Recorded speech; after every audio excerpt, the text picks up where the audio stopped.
j'aime bien Jean Jaurès. Tout le monde aime bien Jean Jaurès d'ailleurs. Je crois que tout le monde aime bien Jean Jaurès. C'est une figure parlementaire qui est presque plus importante que certains présidents, tout le monde l'a en tête. Moi j'ai envie de dire, on pourra mettre autant de démocratie qu'on veut, c'est-à-dire de vote, on pourra parler autant de reproduction des élites qu'on veut, tant qu'il n'y a pas, et ça peut paraître un peu monogame ce que je vais dire, mais je pense que c'est vraiment le cœur du sujet, une véritable réflexion sur, d'ailleurs on n'a pas employé le mot, mais d'une autre mode de production économique, c'est-à-dire le capitalisme, sa mutation, aujourd'hui il est numérique, eh bien en fait la démocratie elle n'existera pas.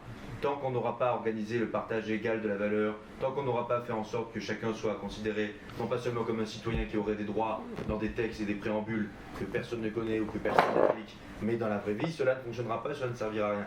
Donc la Chambre du travail, pour moi c'est une évidence. C'était une proposition de Jean Jaurès de transformer le Sénat, il me semble, en une chambre des travailleurs qui déciderait de comment l'organisation du travail doit être faite. Voilà. Donc ça me semble d'un bon sens paysan, étant donné que je suis du Cantal, qui me semble tout à fait pertinent. Et le CESE, moi je connais des gens au CESE, mais ça ne sert à rien, malheureusement. Hein, c'est dommage d'ailleurs, parce que c'est censé représenter ce qu'on appelle la société civile, même si j'ai beaucoup de mal avec la notion de la société civile aussi. Donc ça ne sert à rien, il faudra en effet certainement le changer, et pourquoi pas le transformer en une chambre qui serve davantage, la chambre du travail tout à fait, dès lors qu'il y aura une représentation meilleure de la population française et des classes sociales qui l'animent, c'est-à-dire des employés, des ouvriers, parce qu'on reste quand même un peuple de travailleurs, on n'est pas, on parle de classe moyenne en veux-tu en voilà, mais la classe moyenne ça reste des gens qui travaillent et qui touchent un salaire et qui ne sont pas forcément chefs d'entreprise ou patrons.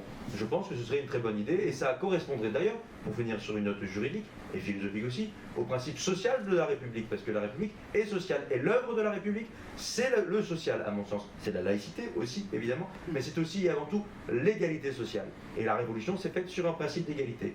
Et par ailleurs, je crois, sans vouloir être un oiseau de mauvais augure, qu'il n'y a jamais eu autant de raisons que d'être révolutionnaire, ou que de faire la révolution. Tout y est additionné. Voilà, je vous remercie.